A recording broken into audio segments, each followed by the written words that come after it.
Lucky রুগাস কুকিংয়ে আপনাদের সবাইকে স্বাগত জানাচ্ছি। তো আজকে আপনাদের সাথে ছোট ছোট যে চিংড়ি মাছগুলো আছে সেইটা দিয়ে আলু আর পেঁপের একটা রান্না করেছি। তো সেই রান্নার ভিডিও আপনাদের সাথে শেয়ার করছি। এখানে আমি পেঁপে ছোট ছোট যে কিউব কিউব করে কেটে রেখেছি, আলুটাও আমি পেঁপের মতো একই সাইজে কেটেছি। তারপর যে ছোট ছোট চিংড়ি মাছগুলো সুন্দর করে বেছে ভালো করে ধুয়ে রেডি করে নিয়েছি। চুলায় কড়াই বসিয়ে এর মধ্যে তেলটা দিয়ে দিলাম। তারপর এই যে পেঁয়াজ কুচিটা দিয়ে দিলাম, পেঁয়াজটা একটু নরম করে ভেজে নেব। খুব সিম্পল একটা রান্না, খুব সহজ রান্না, কিন্তু খেতে কিন্তু এই রান্নাগুলো অনেক ভালো লাগে। প্রতিদিনকার রান্না, প্রতিদিনের খাদ্য তালিকায় যে সমস্ত রান্নাগুলো আমরা যারা খাই, বিশেষভাবে আমরা যারা বাঙালি, এই সমস্ত রান্নাগুলোই সাধারণত খেয়ে থাকি। সবজি, সিম্পল সিম্পল রান্না।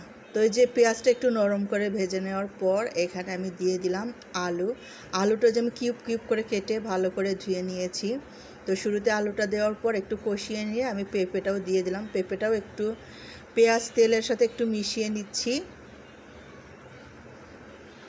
এখন আমি সব মশলাগুলো একে একে দিয়ে দিব। তো প্রথমে আমি লবণ দিয়ে দিলাম, মরিচের গুঁড়ো দিয়ে দিলাম, হলুদ গুঁড়ো দিয়ে দিলাম, ধনে গুঁড়ো, জিরে গুঁড়ো, তারপর লবণ আর একটু দিয়ে দিলাম। দিয়ে খুব ভালো করে মশলার সাথে আলু আর পেঁপেটা ভালো করে কষিয়ে নেব। প্রথমে খুব সুন্দর করে কষিয়ে নিতে হবে, এটা যেন সেদ্ধ হয়ে যায় সেরকম করে। এখন আমি দিয়ে দিচ্ছি রসুনের পেস্ট। রসুনের সাথে আমি অল্প আদাও পেস্ট করে রেখেছি একসাথে। তো আদা রসুনের পেস্ট দিয়ে দিলাম। আসলে এটা আমি ফ্রিজে রেখেছি, এখনও ঠিকমতো গলে যায়নি, অল্প করে দিয়ে দিয়েছি। খুব ভালো করে এটাকে কষিয়ে নেব সময় নিয়ে, একটু ঢাকনা দিয়ে আগুনটা কমিয়ে এটা এখন কিছুক্ষণ রান্না করে নেব।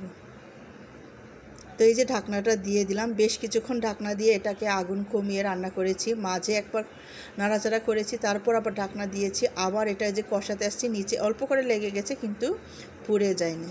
তার মানে হলো কি সবজিটা মানে সেদ্ধ হয়ে আসছে, পুরোপুরি সেদ্ধ না হলেও অনেকটাই সেদ্ধ হয়ে আসছে।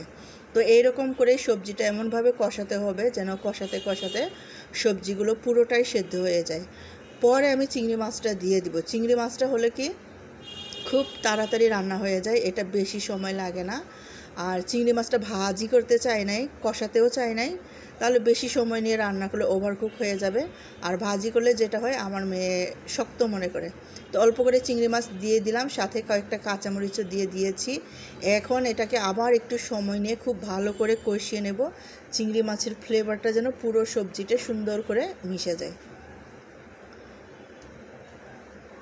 চিংড়ি মাছটা এমনি ভেজে তুলে রেখে পরে দেওয়া যাবে, কিন্তু আমি আজকে এভাবেই রান্না করছি। এভাবে খেয়ে দেখি কেমন লাগে। সচরাচর আমি এভাবে রান্না করি না, আজকে এভাবে রান্না করছি। কারণ আমি দেখলাম কি শুরুতে যদি চিংড়ি মাছটা কষায় আবার উঠায়, অনেকটা মশলা বাটিগুলোতে লেগে থাকে, এগুলো না কেমন যেন আমার ভালো লাগে না। তারপরেও তুলে রাখি না, এরকম না, তুলে রাখি, তেলগুলো লেগে যায় এরকম। তো বেশ কিছুক্ষণ নাড়াচাড়া করে এটাকে আবার কিছু সময়ের জন্য ঢাকনা দিয়ে রান্না করে নিচ্ছি। এখন ঢাকনাটা খুলে নেড়ে চেড়ে নিব।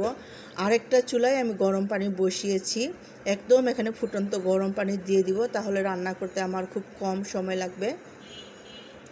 একদম গরম পানি দিয়ে দিচ্ছি আমি, কারণ এখানে আমার দেখেন আমার আলুটাও সেদ্ধ হয়ে গেছে, পেঁপেটাও সেদ্ধ হয়ে গেছে।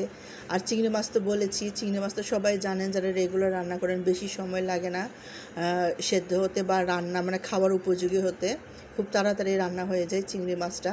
তো একটু ঝোল করে রান্না করব, তাই একটু বেশি করে পানি দিয়ে দিচ্ছি। ফুটানো পানি যেহেতু বেশি সময় লাগবে না, আর অল্প একটু ফ্লেভার আসলেই মজে গেলেই এটা নামিয়ে নিব। তো পানি দেওয়া হয়ে গেছে, এখন আবার এটাকে ঢেকে কিছু সময় রান্না করব। আর আগুনটা একটু মিডিয়াম থেকে লো করে রাখবো, সামান্য করে কমায় রাখবো।